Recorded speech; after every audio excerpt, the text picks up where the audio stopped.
امام مالک چې کله وفات کېده نو علماء ملاقات ته راغلي خو دومره ډېر علما وو چې په یو ځای ځایېدل نه.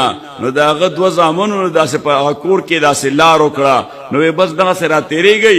حضرت الامام اخو یې کله سترګې پټې کړي اخري وخت دی او کله سترګې کولاو کړي. نو دا علما وایي چې مونږ تېرېدو امام سره خوا کې نو هر یو بوی السلام علیکم. نو امام رحمت الله علیه هغه به داسې سترګې کولاو کړي وعلیکم السلام. نو بل عالم به تېرېده السلام علیکم یا امام هغه به وی وعلیکم السلام. السلام علیکم یا امام هغه به وی وعلیکم السلام.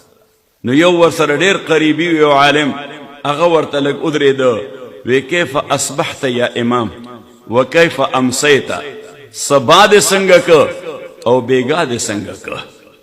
نو امام مالک رحمت الله علیه ورته ډېرې عجیبه خبرې وکړې.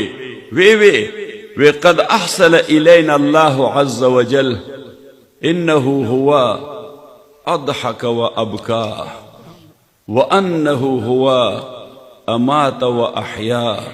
وی الله مونږ سره ډېر احسانونه کړي دي، مونږ له ژوند راکه نو کله وجړولو کله وخندولو.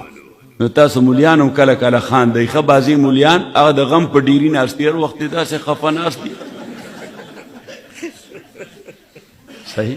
حالانکه قرآن کریم کې الله تعالی وایي وانه هو اضحک وابکا، د خندولم کوي او جړولم کوي.